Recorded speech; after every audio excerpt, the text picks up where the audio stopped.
Olandria. Like, she had been dealt bad cards throughout that whole entire experience, and just to see her coming out and getting you know, a sense of happiness, that's what I really cared about throughout this whole entire process. So I asked you how you felt about Nick Olandria, and you say you're happy for Olandria. What about Nick? Yeah, I'm happy for Nick too. I'm happy for Nick too. I'm happy for both of them. It's just I'm really happy for Olandria because, again, we developed a really close bond in there as well. Let's talk about the heart rate challenge. Yeah, let's do it. The heart rate challenge was a moment that rocked the internet. Yeah. It seemed as though we at home did not see the entirety of what happened between you and Huda. There was kissing involved, there was a lap dance involved in some capacity, and that's all we saw. And then in the reunion, they showed an extended clip and said, hey, this is what actually happened. Yeah. Based on what was shown in the reunion, was that exactly what transpired? Yes and no. Like, I feel like the clip was sped up a little bit more than what it was made out to be, because, again, everybody was looking around. Shelly holding Ace accountable for wilding out in that challenge. I was going to ask you that. Did you feel any, or do you feel any responsibility in that to take accountability for your actions in it? Yes and no. Like, for sure, amongst that whole entire process, throughout the whole entire season, we have been preaching it's a challenge, it's a challenge, it's a challenge. And that whole entire challenge was nothing different than what every other challenge was just kissing, trying to be passionate, trying to, you know, do sexy ass shit and all that just to get the points or get the win or whatever like that. So really, that was the mindset I was coming from when it came to throughout that whole entire challenge. But then nobody can expect her to just lick from the damn near group to tip. Like, that shit was crazy as hell to me. You know what I mean? So that's when I was like, yo, this shit is crazy. Now, afterwards, everybody's laughing and joking and shit like that. And I'm looking at her and I know she's pissed, and that's where I'm like, oh, damn, like, this shit has become even more than what it's supposed to be. Like, for me, hey guys, welcome to Little Blackbird 91. Of course, this is the time where you guys get to come and have your say. But I want to say this first and foremost. Look, Ace ain't getting no grace on me. Okay? Ace ain't getting no grace from me. He's played the game, and the game is now gaming him. I'm sorry, when you first came into the show, I don't know if they promised you something, but you started quarterbacking this show. And now you realize you didn't win a championship ring. Now you're realizing some of your passes didn't get to a touchdown.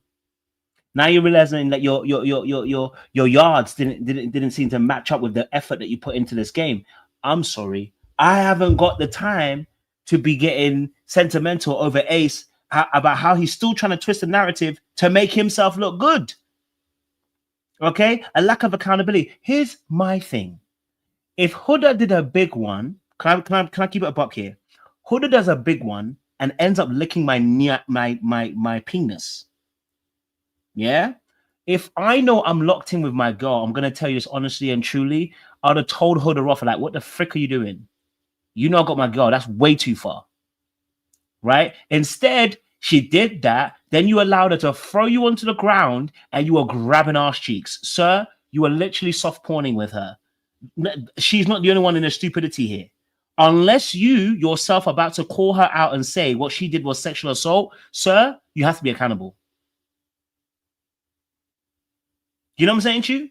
Like, unless you go and claim sexual assault, which you can, because, by the way, a challenge is a challenge, but the fact that she's licking your penis, yeah, is a step farther. So unless you want to claim that particular aspect, what I didn't hear is him saying that he pulled Huda aside to tell her he was uncomfortable. I know he said he was uncomfortable, but I don't remember him saying that he told Huda that he was uncomfortable and that he didn't like the fact she did that. You know why he didn't tell her that? Because you were here grabbing ass cheeks. You were here grabbing ass cheeks, getting excited, enjoying it. And now you're trying to flip it on us. Sir, we watched the show. We're not dumb. Don't get it twisted. Production will do what production do. But let's not pretend. Let's not pretend as if we don't know what's going on. You know what I mean? Let's not pretend as if we don't know what's actually happened here. You know what I mean? And I'm looking at it from it's a challenge perspective, and I'm seeing my girl piss. And, you know, obviously I was pissed too when she had doubled back and did the whole thing with Chris and all that. So, but trust and believe, she held me accountable for like a week straight and was on my ass about that whole entire situation. Y'all ain't see me with a smile for like 4 episodes. Like, it shit was tough. I ain't gonna lie. And then even when we had that conversation at the fire pit as well with all the boys, and again, if anybody's gonna vouch for me, they're gonna vouch for me. If they're not, but they can't say I'm lying. I had told them, look, I was uncomfortable, respectfully. Like, again, nobody can expect her to do some shit like that. So my thing is, I've been preaching boundaries. So hold on. He spoke to the boys and told the boys he was uncomfortable. Why are you not telling the person who you need to tell? Why don't you tell the person you need to tell, which is Huda? Yet again, you also are doing it too, Ace, where you're not holding her accountable. Listen, I can believe two things. Look, if a woman came out and said I was uncomfortable with a man doing this, but I still ended up doing something because some parts I was comfortable, some parts I wasn't comfortable, we'd all understand. Same way I'm going to understand if Ace is going to tell me he was uncomfortable. I get it. It can happen. My thing is, bro, at the end of the day, why didn't you tell her? You're telling the boys, why didn't you tell her?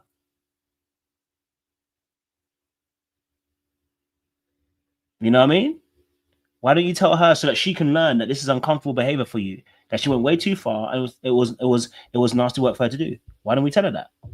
About this whole entire experience, and at that moment in time, that's when we had pulled a Maya just to show there's no beef, because I already knew what the narrative was from the outside of different girls coming into the villa saying, "Oh, he don't like to be touched. We're not gonna touch Ace. We don't want to be involved with Ace." But then they got to know me, and it was a different story. So it was the same thing with the heart rate challenge. It was just me just trying to clear up. The problem isn't me being touched. The issue is me just stating boundaries. And at that moment in time, it wasn't comfortable as hell. And people can get their heart rate raised from being shocked, surprised, trying to deal with emotions of his girl right next to him. Like it's. Do you know what's so funny is his body language? Have you noticed that even here, he can't actually face a man? He's actually awkward. His body's actually leaning away from the dude. And his head is turned up, crack up neck. Bro, like when it comes to intimacy and Mr. Ace here, bro, he does not like doing any kind of intimacy things, bro. Because, bro, this position is awkward, bro. Like his body's actually almost facing away. His legs are even pointing outwardly. That's crazy. Where the other man is like, I'm open. I don't mind facing you. My leg is slightly open. I'm cool. I've been telling you about that body language for a long time, guys. I see you prime time. I'm gonna bring you up in a second. So it wasn't a matter of me being sexually attracted to Huda. Like, don't get me wrong. The first few days, yeah, I was definitely trying to explore her, just like I was trying to explore everybody else. But I had made it very clear to her day 4, day 5 that this isn't that romantically. So the narrative, Ace enjoyed that, Ace wanted Huda alone this whole entire time, has never been that. I've been told her that, and that was my frustration with her. Is you keep pushing and feeding into these little narratives of that. Oh yeah, I was attracted to Ace. I just had a conversation with you the day before that it's not that, and it's never going to be anything like that. So the fact that you keep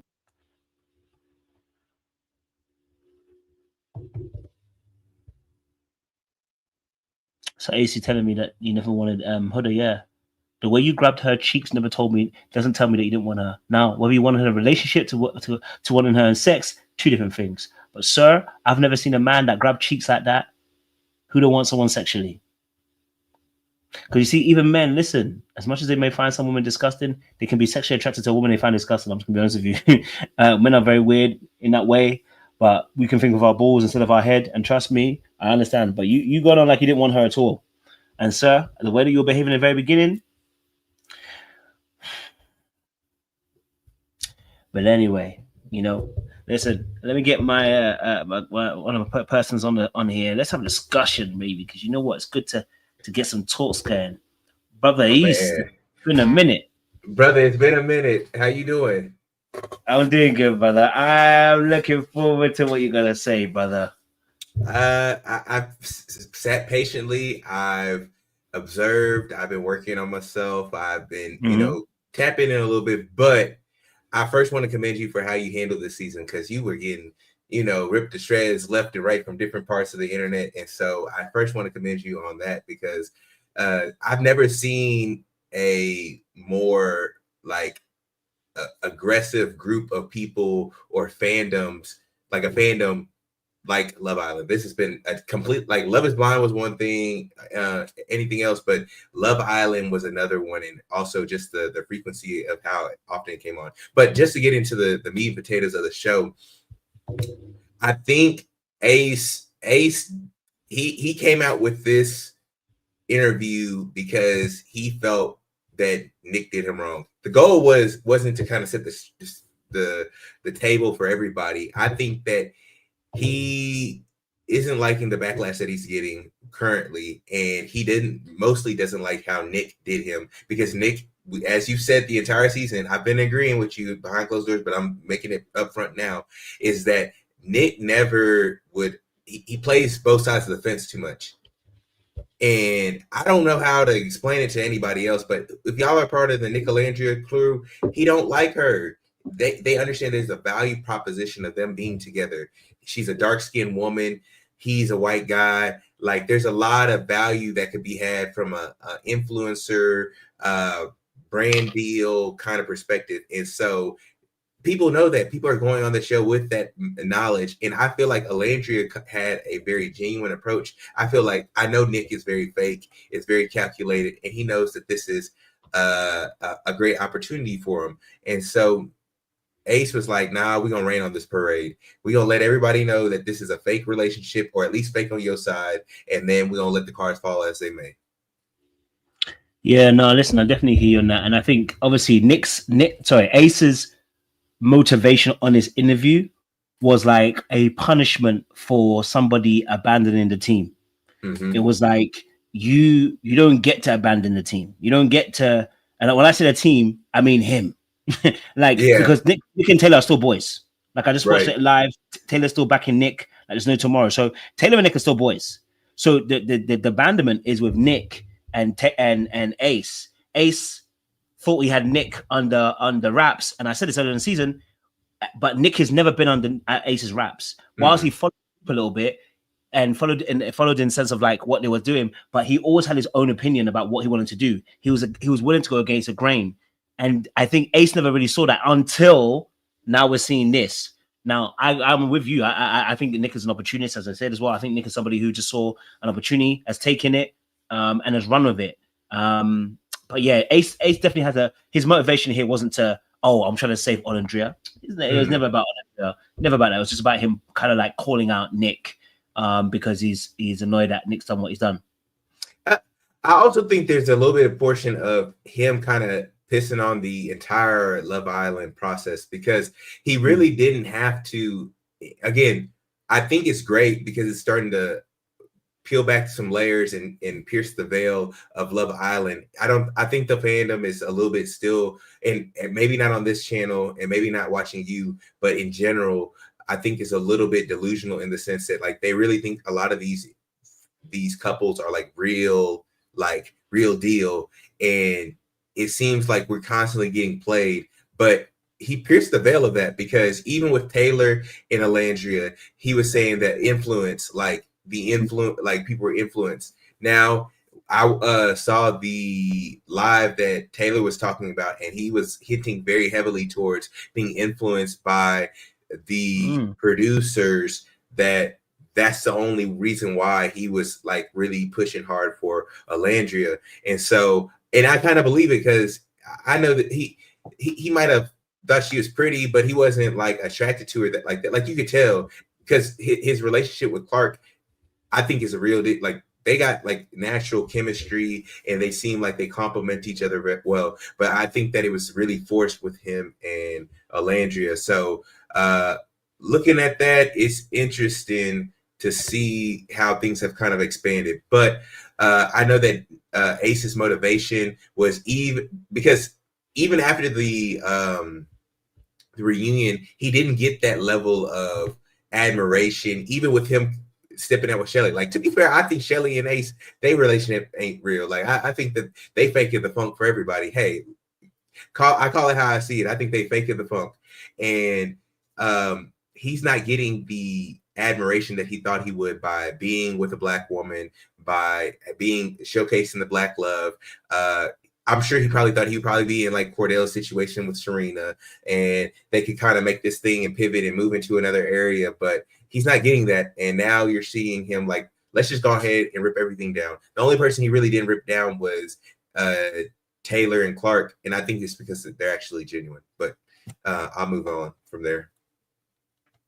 It's crazy that you said that. I do actually believe that as well. Yeah, that Taylor and Clark actually probably the only genuine couple in there, in that space, just because of how quickly he locked in and how he's still going on now. And it's good that you mentioned that because you know, I actually watched that live, and I know that I gave Taylor some smoke a little bit earlier on about the way he behaved with Clark with the pushing of the head and everything like that. I didn't like that. But to see him on the live today, you know what I mean, and see how he was acting, he was comfortable. and this is what I'm saying, he was comfortable with her hugging him from behind. Usually those are the things where you start to see men when they're not comfortable with a woman, that they start kind of creating that distance, you know, like a woman touching him, but he seemed very comfortable. He actually paused the live at points to help her with her what dress she wanted to wear. He didn't get angry at her for asking. So I'm like, okay, cool. Maybe you seem very genuine about your girl. You know what I mean? Like, I mean, you weren't genuine about Olandria, but you're genuine about Clark. And you seem like you're able to be comfortable with her. And you know what I mean? So I have to give him that regard. I think they're probably, at this rate, they probably are the only real couple left in this particular dynamic at this point. Sean, I know you were just about getting through the interview, and I know I kind of pushed you a little bit as well, but I want to get your thoughts on this interview with Ace, and what you saw from him, because, you know, everyone's got different opinions, different thoughts. How did you see it with Ace on this interview? I mean, I looked at it from, you know, a nuanced perspective. So I was kind of like, I didn't have like one complete opinion. I had several. You know, I think he definitely told some truths. And then there was his truth. And then there was him being manipulative. You know, I definitely saw that in there. And I also saw a 23-year-old kid. I'm sorry, you know, and not to insult him, you know, I do respect his work ethic. You know, I think he has accomplished a lot, but he's 23. You know what I mean? And I think because I had to like reflect back to myself at 23. And if I had that level of success, that many eyes on me, I would probably think I know everything too. And I think he just thinks he knows everything. And sometimes when you think you know everything, you're not humble. And I think that's where he got caught up even at the reunion, because I saw, you know, and I'm glad he gave that apology to Jeremiah, because I think that was well needed. But he's still going to be Ace. And when I saw the ultimate peak of his selfishness, for whatever reason, you know, him saying that comment about Nick and Olandria being fake, or alluding to it, or, you know, having that little bit of plausible deniability. Well, I didn't say it, but I kind of said, you know, it's like, first of all, if you really cared about people, and he likes to position himself as somebody that cares about people, that's loving and positive, and although I do think that is a part of him, that's not all of who he is. Because if you really cared about her, you really wouldn't weigh in on something where, based on what you said in other parts of the interview, you and Nick haven't really rocked like that. You haven't had deep conversations. You're actually a little upset with him because he didn't show up for you the way you wanted him to show up for you. So I just didn't like that. And then somebody that you said you really love, which is Olandria, you were willing to make her the sacrificial lamb in order to get a little bit of get back. So I'm not liking that. I don't care how he tries to spin it. You know, I'm also a little hesitant of people that are just, oh, it's the editing, it's production, it's production. Fall back, you know, take it easy, you know. And I follow this creator, and she made like such a great statement. She was like, you can make a mountain out of a molehill, but you can't make a mountain out of nothing. So they had some stuff. And I think like he just needs to own it, that there's a part of you that has a very specific way of seeing things. You want people to jump on your bandwagon, see them that way. And when they don't, there's hell to pay. That's kind of how I walked away with it. No, it's a good point, Sean. And it's interesting because I think we have been reviewing TV shows for how long, and we've been blessed to be able to interview obviously people from OWN over the past few seasons, right? And that has been always the narrative. It's like a common thing. It's the edit. It's the edit. It's the edit. It's the edit. And after a while, you're just like, bro, every season someone says it's an edit, but the reality is, it's very few people that have come onto an interview that have said you're actually very different from the edit. I can count my finger. I think it's like 1 or 2 people that have ever gone like, oh, no, you actually are very different from your edit. But most people aren't different from the edit. The edit actually is a very true representation of a part of who you actually are. And so you're right. I'm with you, Sean. When I hear someone say edit, I automatically start thinking you're unaccountable, because you don't want to see yourself as how you truly turn up and how you truly show up. And pretty much all of them across the board have said the same thing about editing. You know, there's no one who, I won't say there's no one, but there's very few of them who have said, oh, okay, it is just me. And I think it's hard a lot of times to see yourself and how you behave. You know, we always make a joke about Jamaica, right? Me and Sean. That's not my best moment, bro. But if they tell me that I got a little something on me, there's nothing I can do about it and go, no, that's the edit. No. I had something on me that way. That day, I lost all patience and I didn't want to hear nothing. Sean had to hold me back. Like, I lost it, bro. I lost it. I got so angry. You know what I mean? Like, it's not all of me, but I have to accept it. That there is a part of me that can get that angry. You know what I'm saying to you? And not try to hide behind it. Because what ends up happening is then you end up trying to fight something. And then it's like, okay, so if you're saying that's all editing, then what's the real you? And I think Ace doing an interview just showed us that was you on the show. You're not different from what we saw on that particular show. Primetime Andy, what's your thoughts in that place? We're talking about editing a little bit here as well in terms of how Ace has been using, saying about editing and the influences and all that kind of stuff. What's your thought process behind that as well? Well, with the influence, I definitely think that there's a heavy push because, like we've seen, the transition of these shows get more and more popular. From a social and marketing perspective, this is effectively social engineering. Like, I think, and maybe I'll get in the weeds a little bit, but you remember, like, back in the day, maybe not in the UK, Koja, but Sean, you remember back in the day when they used to do the census, like they would come by your house. They don't do that nearly as much anymore because there's so much data on our phones. We're so kind of plugged in that they can kind of understand user sentiment and segment us by certain behaviors. They know who's voting with who based off of what aligns. And so basically with Love Island and any of these love shows, they know with their users, they can almost effectively design an influencer that you will love and that you will follow. And then they can kind of like push these marketing dollars behind to kind of syndicate amongst the rest of the fandom. And you see that with Love is Blind, and they have their favorites make their own podcasts. You see it now with Love Island, and they start to kind of get positioned in certain ways, and they're starting to move into Hollywood, or they're the representative of a certain look amongst a certain demographic.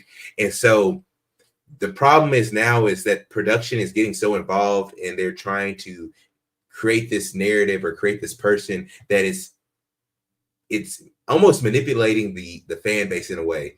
I think they're doing that kind of with Olandria. Like, I think that the whole shipping of Nick and Olandria was all kind of manufactured once they couldn't get Taylor and Olandria to ship completely. And so I think that there are influences, but at the same time, as a contestant, you do have your own free will, and I guess maybe with Love Island having a younger demographic or contestant base, they might not feel the confidence to say like, hey, I'm not doing this or I'm doing that. But at the end of the day, you still have to showcase and be represent yourself in the fullest capabilities and say, hey, I'm not going to rock with this, or I'm not going to act like this. I like this person more than this person. It doesn't matter what you say. That being said, Ace's behavior is simply just that he's not the favorite. He loves being liked and being admired, and a lot of the portion of admiration comes from people looking up to you, people listening to you. Like, there's very few people who are I don't think there's anybody who's admired and doesn't have people listening to him. And now Ace doesn't have the henchman that he had with Taylor and Nick kind of following behind him. Everybody's starting to see him for who he really is, and he gamed the whole system. That's why I said him and Shelly aren't a real thing. They both are gaming the system. I can't, like, Ace knows what he's doing. He knows that if he goes super pro black woman, black love, he has a better chance at taking this to like a Serena Cordell level. And so I think that he's very calculated, but he's also the type of guy who calculates everything so much that if one peg kind of falls off, if one domino doesn't hit correctly, it blows up the entire mission. And he had it scripted in his mind that he was going to win. Him and Shelly really kind of had a path to victory, but Nick and Olandria coming in kind of threw everything off, and looking at how America voted, it kind of threw a couple of things off because they didn't really like Ace as much as he thought they did. I'm just quickly read a super chat and then let Sean jump in. Super chat by Corey Coleman says, yeah, it's an edit, but you still gave them the edit. Thank you very much, Corey. We appreciate you for sharing that super chat as well. And you've also become a member as well. We thank you very much as well. Kindness as well becomes a member here as well. We thank you. We appreciate you. It's much appreciated. You know what I'm saying to you? And just remember, we're always going to be leaving here with sign. Okay. But I know some of you don't want peace. I want problems always. That's right. When you join the membership, that's all you're wanting. You're wanting some problems always. All right, Sean, back to you. You know, like I said, you were talking about the edit, and then obviously we see also with Ace, you said about his age being 23, being young, thinking he knows it all, and being on the show. How much does that play a role then in this dynamic that's just happened that we just seen? Ace coming on this platform, on a platform. He hadn't spoken, by the way, to anybody before this, and then suddenly comes on a platform, does his tell,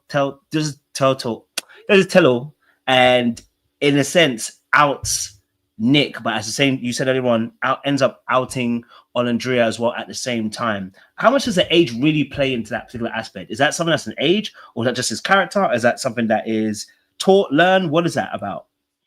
I mean, I think it's a few things. I think that his age plays a factor in that, because at that age, I think the way how you weigh out consequences of your actions, you're not necessarily thinking about, okay, how is this going to look after I say it? How are all the people that I really do care about, how are they going to be impacted? I want to feel, you know? So I think he didn't I think if he did that at like 30 and made that comment, then we can solidify it and say it. He's just whatever, all the words, right? You know, selfish, highly manipulative, could be borderline narcissistic, whatever. But at this point, I think part of it, not all of it, but part of it is just his age, and also feeling like he knows it all. Because if you were kind of thinking it through, you might think like, oh, how would the person that I really care about, who's Olandria, forget about Nick, because he made it clear like they're okay, but he's not really rocking with him. You would think like, oh, if somebody's asking me a question, and the question is a little messy, and that's what Speedy's job is to do, right? If somebody asks you that, like if somebody asks you about a relationship with me and a relationship I'm in, you're gonna think twice, because you're like, I care about Sean. Forget about if the person that he's with is annoying or I don't like her, but I care about Sean. So let me think twice before I say what I want to say, you know? And I think that's just an age thing. Sometimes, you know, at that age, you shoot your mouth off, right? Sometimes, you know, not me per se, but sometimes people got into physical altercations over the stupidest things in their 20s because they're just reacting. So I think that part of it was reactive, you know? But again, I just kind of like, with all these people, that's a little bit more grace than I give them than some of the other shows that we review, like a Married at First Sight, like a Ready to Love, because they're in their 20s. And then I'm like, you know what?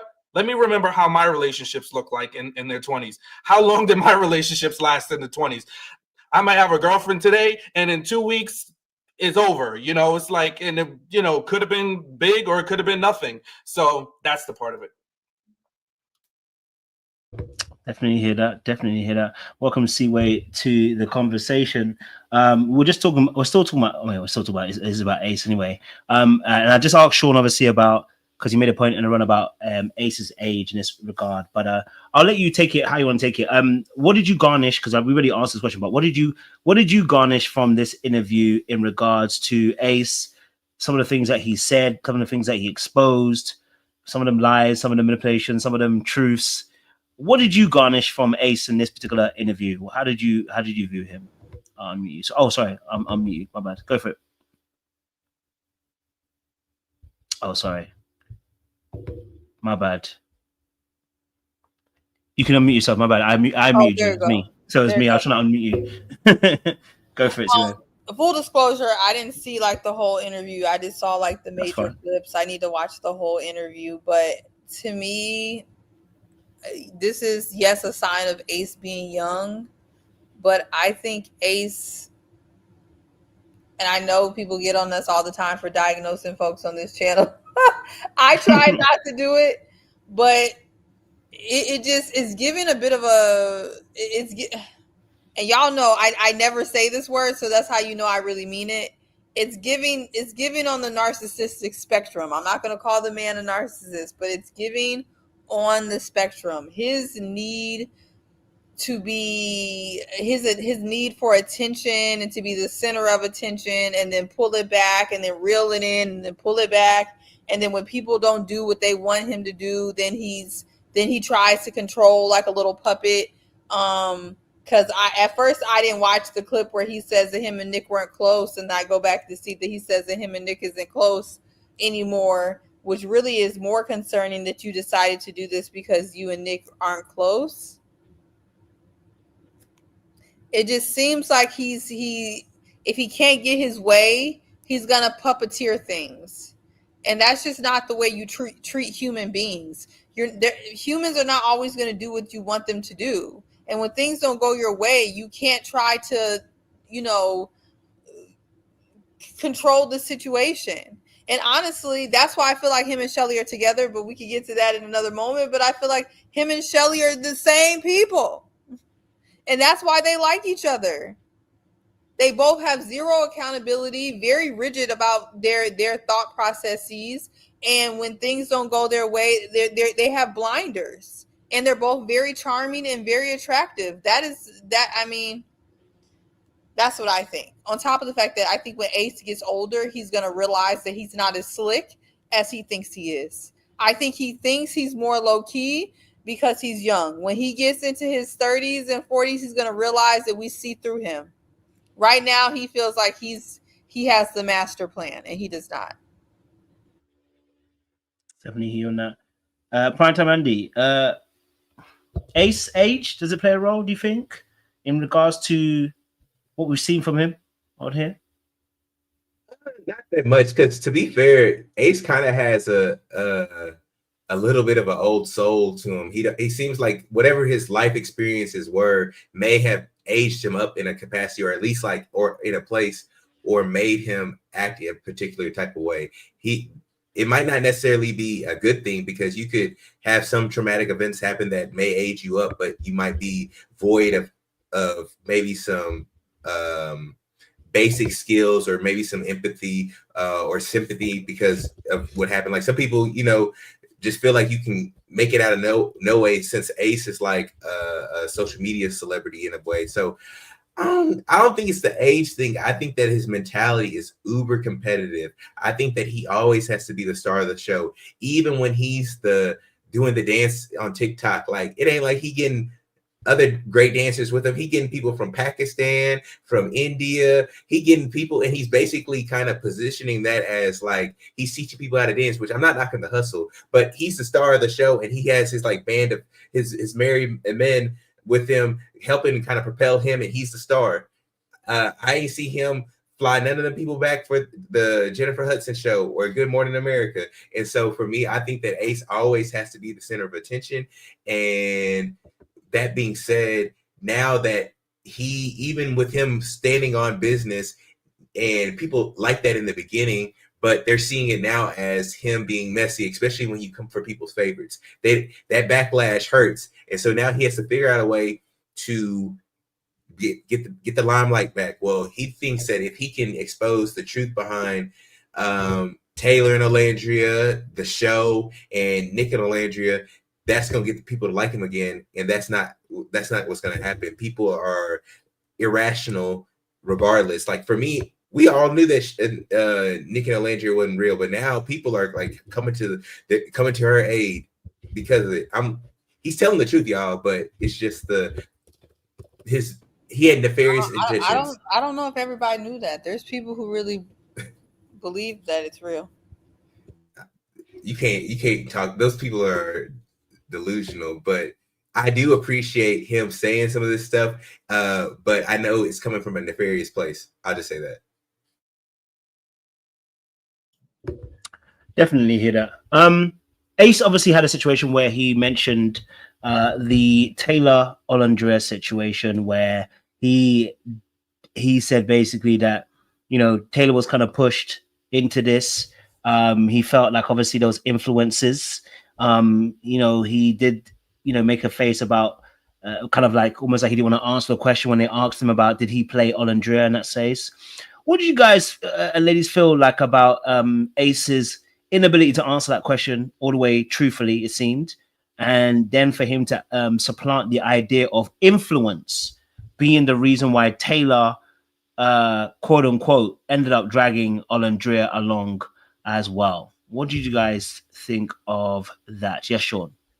Yeah, I think I call it, you know, when people have conditional nuance. And I think he was willing to have conditional nuance for somebody that is very black and white, you know, as Ace normally is. It's like, oh, if this person is not defending my character the way I want them to do it, if they're not saying exactly what I need them to say, then they're, you know, they're put down another rung in terms of connection with me. But when it comes to him being honest about he also being influential and pushing Taylor towards Olandria, he is willing to see that nuance. And I think, you know, we're all able to see nuance when it benefits us. But when we want it to be black and white, when it suits our narrative, we are very quick to say, no, you should do this. So I think this was just another example of that, because we saw it on camera, him encouraging, you know, Taylor to move towards Olandria, you know, and he's saying production was involved too, but at the end of the day, he had to be pushed in that direction. So I feel like, so does that make it fake? Because you're willing to say somebody else is fake on another hand, but are you saying that Taylor was fake? So I just need him to realize that things are not always black and white. Things are not always what they immediately seem like, because he was able to hesitate, think about it. Now he wants to think about his answers, because now that will also implicate him. So those are the moments when you kind of start to realize and put the pieces together. He did kind of redeem himself a little bit when he validated Olandria's reaction to Taylor, and did say she was valid for reacting the way that she reacted, in terms of how she, you know, went off with Taylor and the feelings that she had about that. So I don't know if that was more so of him just trying to clean it up because he knows a lot of people are supportive of Olandria, or if that's, you know, if how he truly felt. I'll give him the benefit of the doubt that, you know, perhaps he did see that, you know, he, knowing what he knew, that Olandria was valid, and feeling a little, you know, misled by Taylor. Well, I feel like, of course, he's going to validate that, because he knows that the whole reason why Taylor even kept going after that first week is because of him. I mean, he would have the biggest of dark arts if he didn't acknowledge that. I mean, Taylor literally tried to be a honest person week 2. He went to Ace and was like, I you know, I'm not attracted to her. I want to tell her. And Ace was like, no, don't tell her. and that's really what started it. That was really like, I mean, of course, Taylor could have like stood on his own too, but it's like, yeah, I'm glad he at least validated her experience, because he knows he's part of it. So I wanted to just chime in. I think Ace would be a better like Survivor player. Like if he was on the show Survivor or even trade, like he's a better gamesman of a game like that rather than Love Island. Because to be fair, I think that he really positioned Taylor and Olandria together because he felt like his black love could beat their black love. And I think that he was gaming this entire thing from, if I can orchestrate these relationships, that's why he was so big on, you know, people, like he was so anti-Jeremiah, because Jeremiah could have probably been with anybody and probably would have trumped Ace from an America liking him standpoint. But and so I think once he got Jeremiah out, it was like, if I can get everybody else in a relationship and I'm with Shelly, oh, we can black love this thing out and we can win. But he didn't factor that Taylor would pick a light-skinned black woman over a dark-skinned black woman, that dark-skinned black woman get with a white man, and that force multiplier together in America's eyes being the thing that kind of like really messed up his chances. That's really what it was. Because that's, I mean, granted they didn't win, but they didn't even make it to the Final Four. So I think that Ace was really trying to game the system from the get-go, and he needed these particular people to be in a relationship, and he didn't factor in the Nick and Olandria and the producers' influence. That's why he was so big on the producers influencing, because they effectively out influenced his gamesmanship of how he was orchestrating the couples together. No, I definitely hear you on that. There's good points on there by everybody as well. Essentially, yeah, he just essentially, because obviously I think what's our thoughts around then the friendship then between Ace, Taylor, Nick, because Ace has obviously thrown Nick underneath the bus, but Taylor's still seemingly friends with Nick. And then obviously Nick's obviously dating Olandria, who Nick was dating. No, well, who obviously she was dating Taylor, who also at the same time, Nick just told us on another interview that he's been taught how to be a cowboy by Taylor, which is what actually Olandria wants, is a cowboy. And then, you know, Ace saying that he's actually really loves Olandria, but then has seemingly backstabbed her too. And now we've got obviously the fact that Shelly and Olandria are friends. And actually at this point in time, how do Shelly and Olandria be real friends when your man is out here doing this? In fact, Olandria is flanked on both sides. She got Nick and Ace and potentially Shelly doing her all dirty at this point, and Huda. At this point, it's kind of wild. What do we make about all these, as they would call it, red ribbons that are attaching all these people? Yes, Seaway. In the wise words of Sean Davis, none of these people are friends. None of them. None of them are friends. I mean, I do think Olandria is trying to be a friend to Shelly. I will be honest about that. And I will say Hannah tried to be a friend to the people that she was being friends with and Amaya sincerely is trying to be a friend to who she is. Outside of that, I don't really feel like, yeah, those are the only three. I don't really feel like anybody else is really friends. Like the whole Taylor and Nick Ace situation is just very convoluted. And because of that, to me, there's just so much overlap, so much weirdness. I just don't feel like any of them can be sincere friends. I do think Ace likes to keep Taylor close because he can control Taylor. And Taylor doesn't mind to be controlled. And so for Ace, it's like that's a friendship of convenience. I don't think it's a real friend. And so, you know, and Olandria, I really hope she realizes that none of these people are your friend. None of them. Shelly is not your friend. I knew Shelly wasn't her friend, and I said this to Sean earlier today, when Olandria came to her throughout the entire season and tried to get feedback from her about Taylor, her situation with Taylor, and instead of Shelly actually saying the truth, she sent her off. And nobody else who cared about somebody in the villa did that. When people came to Amaya and Brian separately and together for advice, they gave good advice. I think even Pepe gave good advice at one point. Shelly sent Olandria off the entire season. Olandria knew in the back of her mind that Taylor didn't want her, but she's like, okay, I'm gonna ask my girls and see what they say. And and then Shelly played in Olandria's face. So yeah, they're not friends at all. And I hope Olandria runs far away from Shelly. Shelly is nobody's friend. She won't. I know this isn't part of the necessarily topic of this question, but there is the accountability police in me is like, Olandria is just the type of person that you can play in her face all day.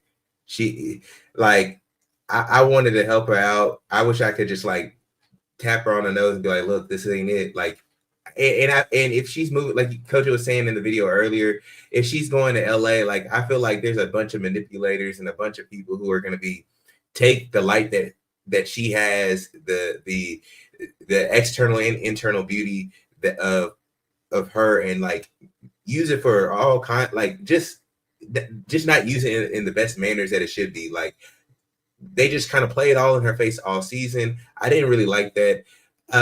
I know that the producers probably egged Taylor on to keep this thing going, and he went towards Clark, and everybody else was complicit in it. But at some point, you have to stand up for yourself, and that's my only gripe with Olandria. I know that we're not really kind of like on Olandria and what she could have done differently. But at some point, like once you get to a certain level, you got to look over both your shoulders because somebody is trying to take advantage of you, and that's where she's like weak at, is that she doesn't have a lot of people in her corner, but she's always there to get played in her face. And I wish that didn't happen, but it is what it is. None of these people are friends. And Taylor, my good frat brother, I just want him to he's going to have to mature significantly if he's going to keep Clark, because she's eventually going to wake up and smell the roses. Ethan, and like, are you an alpha?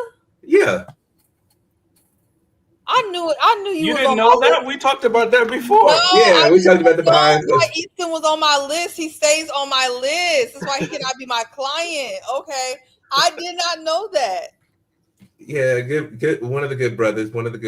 But Taylor, okay. I just want Taylor to. He's gonna have to mature significantly, because, like I said, Clark is gonna smell the roses, and all the cowboy charm is gonna wear off eventually, and you're gonna be left with, what can you do for me, and like, how are you gonna show up as a man? And Taylor just doesn't have that backbone or the maturity yet to do so. Like, he's too happy-go-lucky, and so he's friends with everybody. Nick, he's friends. He's cordial with everybody. He's the white guy who's friends with all the racists, but he feels bad about it. But he can be cool. He might tell you. He not even gonna tell you if he hangs out with the black kids. He not gonna tell you, but he gonna be like, slowly pulls away from his old white friends to hang with black kids. That's the type of friend Nick is. He has like a good. He's fake, but he has a decent moral compass. That's what I think. Everybody else is super fake. Shelly, faker than a wooden nickel. Ace, double fake, but he's fake. He's all for himself. He just wants to win. That's about it.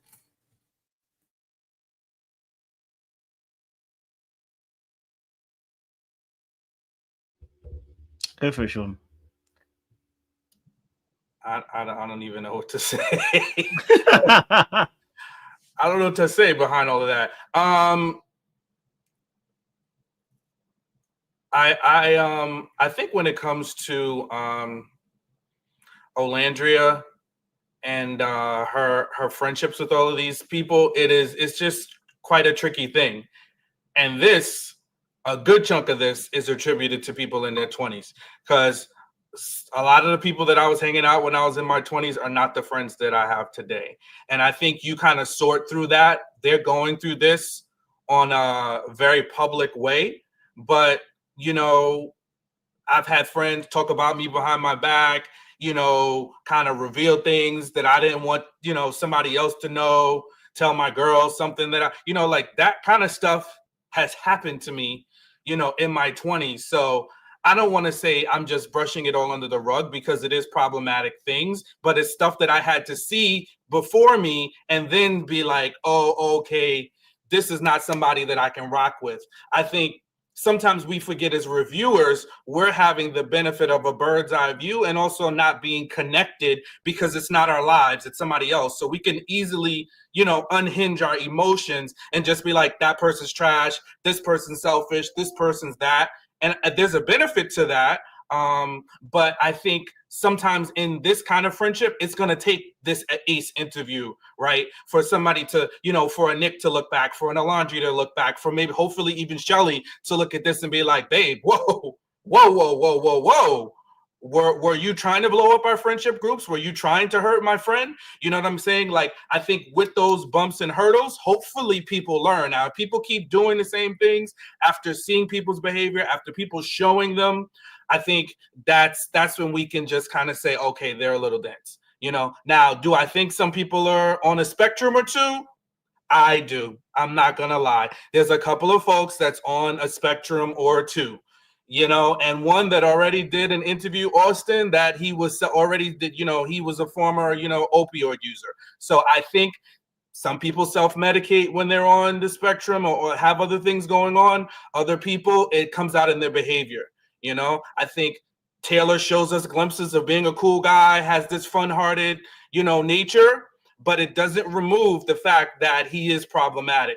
The same for Ace, as well as the list keeps going. Nick, they've all shown us glimpses. I don't think that defines who they are.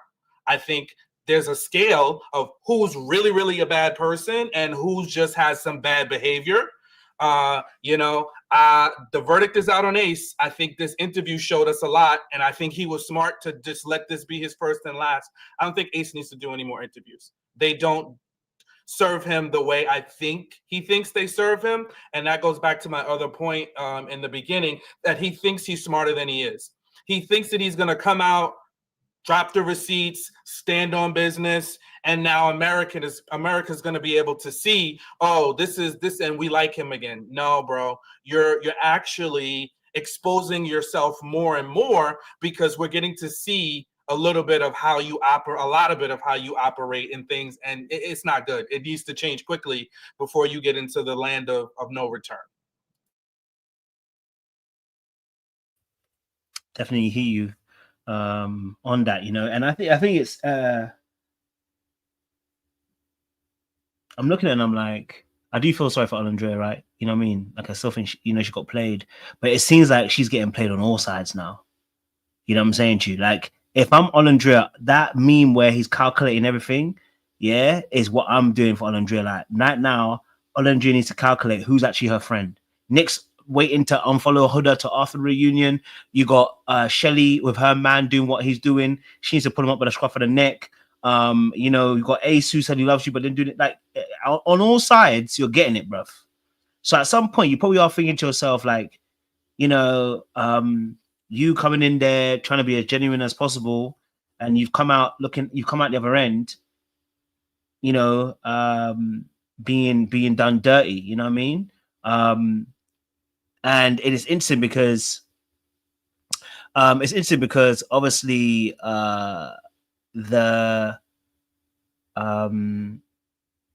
obviously and Ace will agree in saying that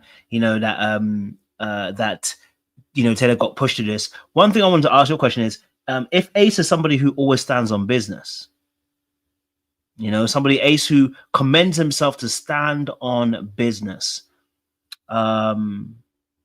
and ends up not standing on business in this scenario, what do we make of that? Because he did say he's somebody who tells the truth and all that kind of stuff. How is it that he allowed production to so-called influence him to a space where he's also telling Taylor not to tell the truth, where he now knows Olandria it's fake from Taylor's side, so he ain't going to tell Olandria, but Olandria is cool? At what point do we have to stop believing that Ace really stands on business? What I think he does, but I think that the issue is that he is doing this for his own master plan. This is all calculated for Ace. It's not a like, hey, Olandria was just collateral. She was just in the fire for all of this stuff. And so that's maybe why he feels so bad for Olandria. But he really doesn't care. He needed either he really needed Taylor to be with Olandria, and then Olandria, or if he went with Clark, for Olandria and Nick to leave for good. He didn't expect for them to come back and then for them to couple up. That threw a monkey wrench in his plan. So I think he stands on business as long as it goes with his master plan of winning at the end of the day. It's not him like, I'm going to stand on business just for the principle of it. He's going to expose these folks. He stood on business with Jeremiah. Why? Because he needed to get Jeremiah out. I stand on business with this because I need to make you look bad in front of America to get them to move like this. I'm standing on business now because I know how the sausage is made. I know that Nick and Olandria aren't real. I know Nick said that he wasn't really attracted to you, or he was attracted to you, but doesn't see anything more than physical or anything from that. So this is part of my master plan. My master plan is, if I couldn't win, then I'm going to get America back on my side and not be the quote unquote villain. And so the only, I guess, she was complicit, but she's a bystander, is Olandria, but everybody else played a role into it. But Ace was kind of the point guard, the manipulator, the puppeteer of all of this stuff.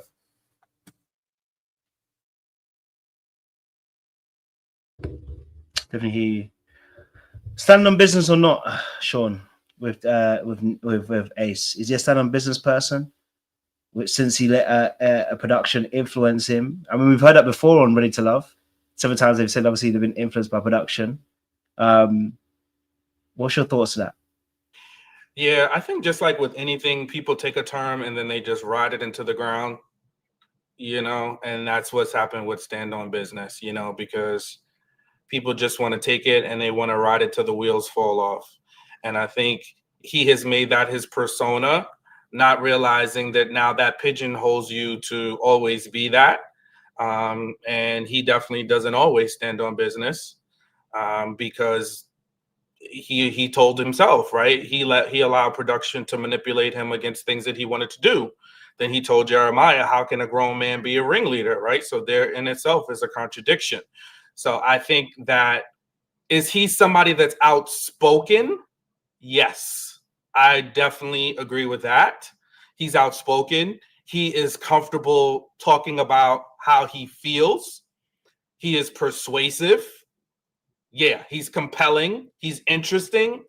He's not a fully stand on business kind of person, because people are like that typically are, truth tellers combined with no matter what the consequences, they're willing to say the truth. They're willing to, be truthful.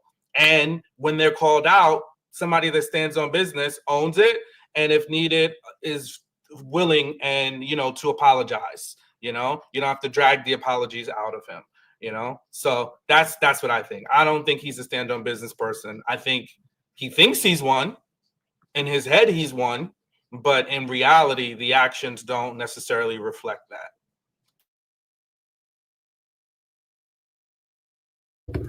Definitely hear you on that as well. Man, this is interesting because obviously as well then with that interview that he came on, he spoke obviously about Taylor. He spoke about Nick. He spoke about Olandria. He spoke about Taylor. The one person we didn't hear him really speak about is Shelly. There's very few words because obviously he said about him not necessarily being a girlfriend, but we didn't really hear him speak about him and Shelly. Apart from the fact that he spoke about the Huda challenge. Okay, let's talk about that quickly. Is he accountable in any sense of the word for this Huda situation? Like, I can get that he might have been surprised that he might never thought that she was gonna lick his, what I'm saying to you. I can get that part, what I'm saying to you. But is there any sense of Ace being accountable for that heart rate challenge in any respect? Because he said he got held accountable. We never saw it. For the fact that production wanted to be against him, they never showed Shelly coming at him, and I'm wondering why. You know what I mean? Like that'd have been another thing to kind of like down him on. So why did they not show her coming at him in that sense? You know what I mean? What's your guys' thoughts to that Huda heart rate challenge? The fact that on Reunion they showed more of it. Yeah. What was your thoughts in regards to that? Yes, Primetime Andy, I see you ready. Mm-hmm. So I've been doing a lot of work, and so I think as men we're called to a higher. We're called to a higher. Well, we have a higher calling when it comes to how we handle some like very intimate situations and in scenarios that we're put in. I can completely understand where Ace was talking about. Well, he didn't want everybody was there, and he wanted to kind of like be involved with the competition, and there was the competitor in him and all that other stuff. But I think he also has to be mindful of like, bro, you supposed to be you're the ringleader, you're the dude. Everybody's got is watching you. You either need to be like, hey, these are outside of my boundaries, and stand on business in. If that's when you're gonna stand on business, you might as well stand on business in and be like, hey, I didn't really appreciate that. Or you come across as complicit. Now, I do understand that people, even if you are complicit in something like this, or you could be complicit under duress. So he could be acting and smiling and being jovial, but internally he could not, it could be non-consenting, and he could be like, this is a very awkward situation. So I don't want to dismiss that and invalidate that in any instance if they might come across that way. But I do think that he, being a man in a situation like that, one thing is to be active and like grabbing the cheeks and all that other stuff, but another is at the bare minimum you could at least like say, hey, I'm not comfortable with this, and stood on business since you're so big on that. But it was just a really interesting situation and scenario. I hoped he would have handled it better, but clearly he didn't. He let his, I mean, maybe it's lust, maybe he was just awkward and was just going with it, just to not mess up anything. But it definitely didn't come across like he was, you know, against it in any way. Sure. Yeah, I mean, I think that, you know, I'll give him some grace for the fact that in that scenario, because of all the things that were happening, you, just like anybody in a very uncomfortable position, you don't necessarily react the way that you might have wished you did. Sometimes you freeze, sometimes you get into it, you know, like, so I'm not going to say what I think he should have done, because that's not for me to say. I wasn't in the scenario. And but what I would say is, after the fact, I wished he just would have said, hey, I think, or even in the interviews that he did with Speedy, I wish he would have said at some point, like, I feel like that just went too far. And, you know, thinking back on it, I wish I could have, you know, maybe put my hand up, or maybe I could have stopped something. You know what I mean? Like, I just wish he would have been more reflective on what part of a role, or oh, he did? I maybe I missed that. Did he say that in his interview with Speedy, that he felt like he could have done something differently in that scenario? You're on mute, East. I do recall him saying something briefly about him, like wishing he would have done things differently, and they wish he like would have handled the scenario differently. But yeah, I do remember him like chatting about it just a tad bit. But I mean, I think he could have been a little bit more forthcoming with that. Like, hey, it went too far. This isn't okay. I did it because I know he talked about he did it because of the cameras and the competitive nature and all that stuff. He didn't really say. I don't remember him saying too tough about it. To be honest, I'm honest with you. You know. Yeah. So I mean, listen, if he owned a part of it, or his reaction to it, or some aspect of it, then I'll give that to him. But other than that, I think that challenge was all on Huda. That was all on Huda doing what Huda does. You know, so she takes the brunt of that as the one who went through and, you know, decided to partake the way she partook. Okay, I'll definitely hear you on that. I think I do have a clip of that conversation, so you can actually see what they said in it. Did you see Cold Stores in there? Oh no, nothing. What is that there? And then I thought I saw, you know. Yeah. Shit. You know, for me again, I'm very clear. I don't give a damn if we're on the show. I'm asking yo, do you have anything? Okay, wrong clip. I'll find it for you in a second. Don't worry, I'll get it for you in a second. Wrong clip, wrong part of it. I thought it was a part where they spoke about the Huda situation, but I got that one wrong. Okay, yeah. But yeah, no, I definitely feel like with the Huda situation, that he, you know, I think like I said, I can see how he may be. I can see that, you know, if we're going to take it that way, talking about harassment and stuff like that, you know, that how easily this could have been a case of, you know, the fight, flight, freeze, flop response, which is, it's very difficult to tell with a freeze response or even the fawn response.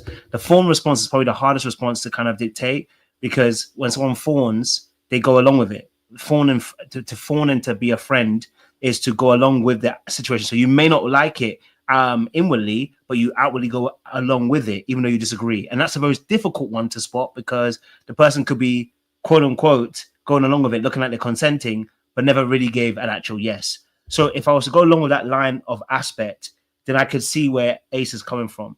And that's why I said that at that point, I need Ace to almost go all the way then. You know what I mean? Like, I'm like, hey, it's okay to say that, bro. You didn't want none of it to happen. You know, you were scared, and actually you kind of just went along with it. Then I was like, I'll go back you. You know what I'm saying, Chew? Because like you said, someone licking your, you know, pretty much your penis is like a mad thing. Can't lie to you. You know what I mean? That is a wild, wild thing for anybody to show or not show in that particular space. So, you know, I can hold space for the fact that it could be that too. You know what I mean? I can hold space for that in that instance. Obviously with then Ace and his I was asking a question before that I asked this one, and I think I got distracted by asking that question about Ace and Huda. Oh my gosh. It'll come back to me. I had another question, and I when I asked that question, I forgot it. But any other thoughts on the interview between, or any other thoughts on the reunion?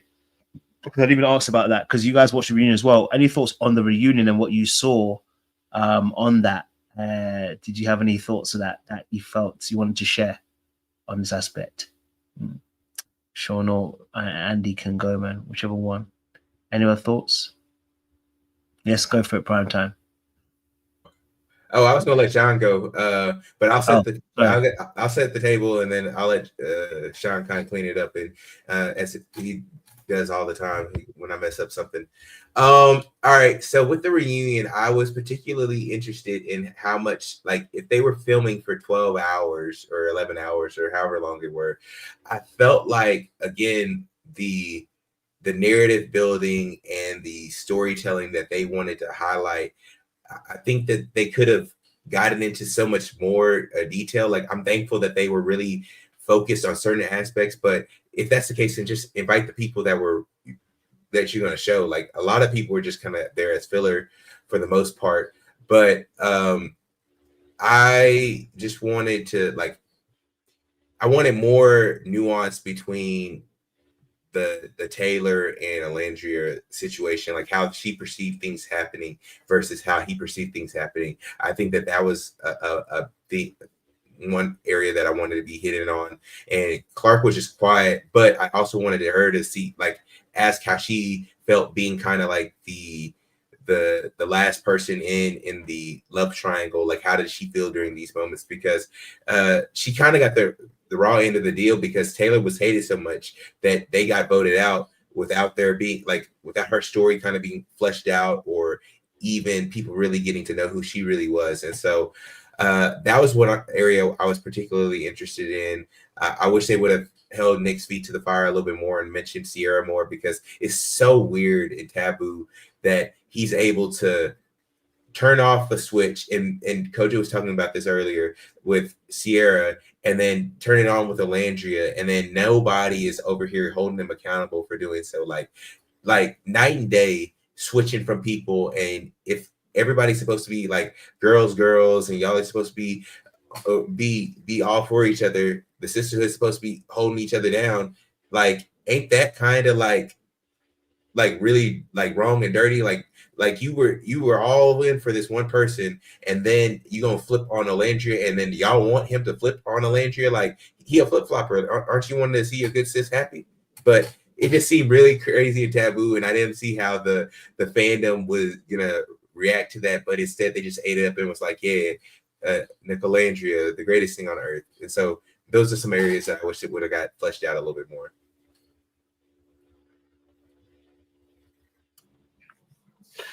I would say, my thoughts, I think about who came out really truly clearing some things up. And there are two people that stand out to me that did a good job of really cleaning things up. I think Olandria, number one, did a good job of cleaning some things up and just getting some things out there. She cleared when it came to the whole her and Taylor dynamic. And then Taylor talking about we dogs, and her response was effortless, just with a blank stare. I think she cleared when it came up with some of the hurt and the things when it came to Huda, and Huda not addressing them effectively. I thought that was good. She cleared when it came to Coco and her little goofy antics that she was doing on that interview, and kind of just, did it without coming, totally coming for her, but just letting her know, yeah, at the end of the day, you said it. I saw your DM. It don't matter. I'm not messing with it. So I think if anybody stands on business, effectively, I've seen her do that once she's got the information. So, yeah, and I think next was Jeremiah. I think he did a good job of clearing his name when it came to the whole love bombing nonsense. clearing that up with Huda. He did a good job with holding Ace accountable for some of the things that he did, and even got an apology out of Ace, which I think was a lot. He came there prepared with definitions and, really just held it together. And even Charlie came in there a little bit and helped to back up the whole ringleader narrative. So I'm glad, because Jeremiah looked pained to be up there where nobody was kind of like, hey, come on, we know what was going on, we know what it was. So I think he did a great job there. Other than that, the rest of them, I'm not too sure. Austin, was he really there? No.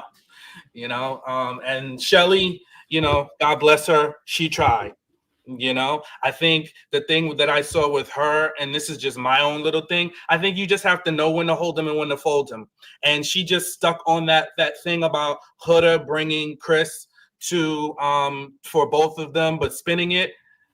Technically, she was right. Huda was selling it hard, but at the end of the day, you got to find one thing to grapple onto, because production just made her look goofy, unfortunately. And I think you just have to pick your thing. Whatever your thing is going to be, pick it. Be like, hey, if I'm a bully, I wish you would have brought that to my attention.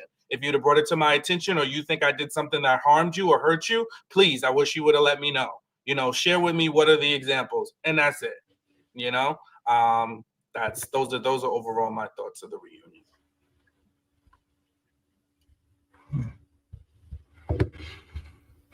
Listen, I definitely hear you on that one. I can't lie to you. And the reunion was interesting, because obviously I think we got to see. There's a lot that I wish we could have addressed, right? But I think in regards to the reunion, what we saw with that was, I love that Jeremiah held Ace to the fire, held Huda to the fire. Man sorted them out, straighten up. Pattern them real quick. I wish they would have done. I wish they had a good segment between Huda, Olandria, Shelly. I wish they'd have probably shown a bit more, because I think there was more type of conversation was happening, but they didn't show it in that regard as well. And I think obviously with the rest of the castmates, we didn't get to see Nick.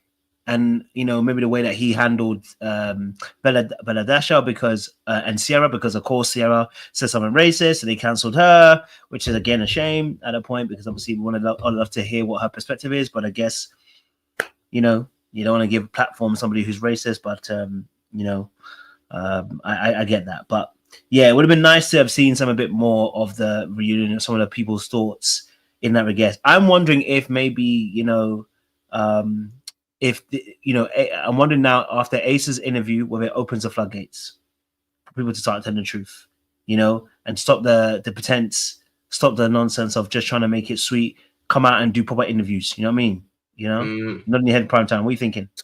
I don't think so. I think Ace has the flexibility to do so, because he's not reliant on the production, and the brand deals that are going to come from that, because it's a cyclical relationship. It's like a symbiotic relationship. It's like, okay, we're going to put the limelight on you, but if we're putting the limelight, you're going to have to hit these narratives, you're going to have to talk about these points, and we're going to kind of put you and pigeonhole you in this capacity. And then if you do this correctly, then we'll make sure the brand deals come. We'll make sure that you're, highlighting, you get your 15 minutes of fame. You can turn that into a perfect match, or a Traders, or another show. And you can continue what you're doing. Might not be as at the height of you being on Love Island, but you'll still be able to live this life in LA land and continue to do what you do. But Ace doesn't need that. He already has he has his core people. He has his fan base.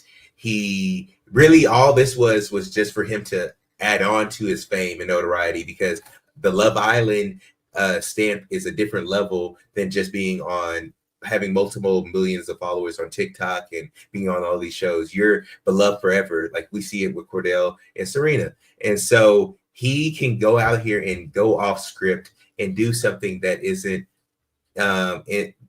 favorable for production, because he doesn't need the brand deals that they're going to generate for him. So I think that he's going to be the only one, but everybody else, they going to play their role and play it well, because that's what it is. I was gonna say I think it's in the best interest of Love Island to wrap this up right now, because you have Ace blasting that Olandria, which production pushed is not legit.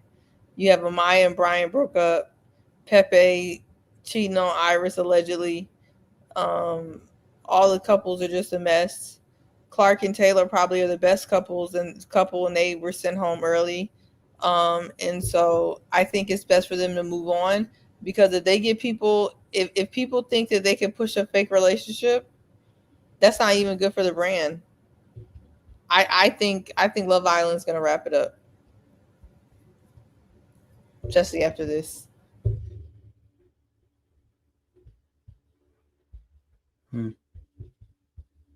Definitely hear you on that. There's a quick super chat just quickly. Maverick says on the pod, Ace said he asked Nick to back him on a few things, but Nick didn't care to, so now he don't want to support Nick's public narrative anymore. Okay, fair play. Definitely hear you on that perspective. Definitely hear you on that. Any other points before we wrap it up? Yes, Sean, go for it. Yeah, I mean, I think, listen, could there be some truth to it? But I'm not taking Ace's word for it, especially if at the end of the day, you don't have a close relationship with Nick. You guys haven't, you just admitted it. You haven't really spoken since you were in the villa. And the conversation you had in the villa was, oh, he's attracted to her. I don't think that's new breaking information, you know, and just didn't know if anything could work. You know, look, I'm not one of those people that, oh my God, it's Olandria or death. No, I really don't care that much. I would hope it works out. I'm not rooting for anybody's relationship to fall apart. But I'm also not saying like this is the smoking gun we were all looking for either. Basically because Ace, who is already upset at Nick, saying that he remembers the last conversation and he didn't see nothing romantic with Olandria. I'm not going to put all my stock in that means the relationship is doomed. Am I side-eyeing it? Could it not work? Sure, it couldn't.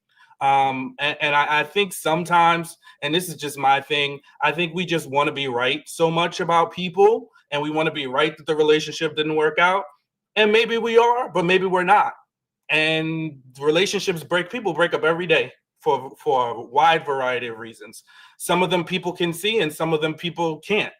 And the only people that truly know are the people that are sitting in those relationships. So, you know, I just feel like I'm not going to put my flag in the ground and be like, this is it. Nick and Olandria are fake. It's done. They're finished. We'll see. Let's see. Let the verdict tell us. And, you know, just like with anybody else, all the things that are happening definitely do come to light. Real quick, I also just don't want Olandria to like have a high threshold of embarrassment or pain. We've seen her be in these precarious situations with people and be embarrassed and be made a mockery of in front of national TV. I just don't want it to be on the hands of Nick. Like that dude, like we know he's fake, but I'm willing to be like, hey, let's not even see this through. I just want you to get out of the situation, because if this does end up being true, then she's going to continue to have egg on her face, and all Love Island has provided was egg on Olandria's face, and I don't want to see that. So I much rather be like, hey, let's not even think about this being real or give it a shot. Let's just get out of there. Get out while you stood on business. You told Huda about herself. You told Coco about herself. You got everybody together, and let's just get out while we're up and not see this thing through. Because Nick is the only one really who gains from him being with Olandria. Olandria is coming with a genuine intention, and even if Nick has I'm attracted to you, but I'm still in this for myself, that's still too much to put Olandria through. So that's just my piece on that.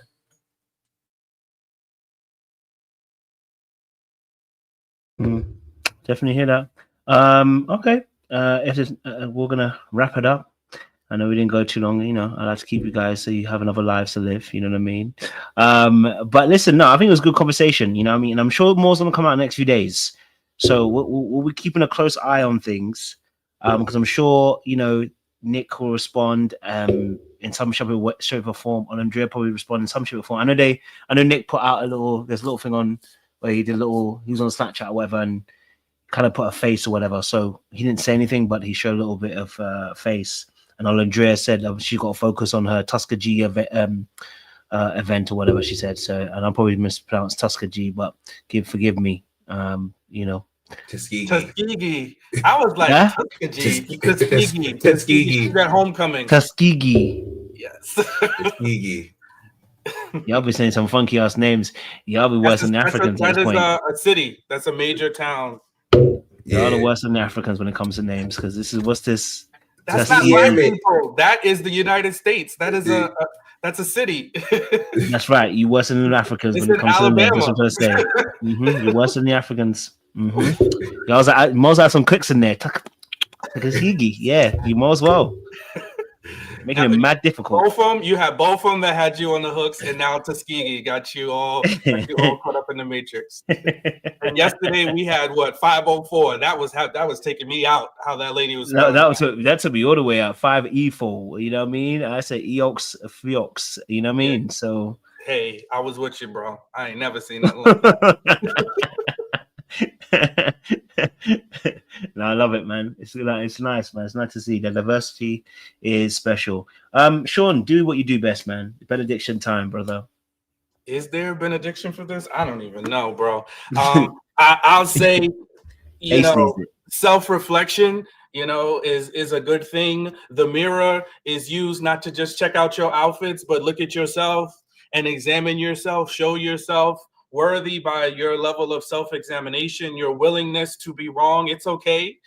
Just because you were wrong this time doesn't mean you're wrong all the time. So, life is full of nuances, and, so often it's not black and white. And I think if we learn to appreciate the gray in other people, we will see people for who they truly are. Back to you, Coach. Thank you. Sean said nice, short and sweet. Listen, audience, we appreciate you guys. Make sure you stay locked, stay loaded. I'm sure I'll keep you up to date with more stuff that's happening alongside this Love Island stuff, because I'm sure more's going to happen in the next few days. But we appreciate you guys. You don't do anything you shouldn't do, and enjoy yourselves. Okay, all right, because you already know. I don't want peace.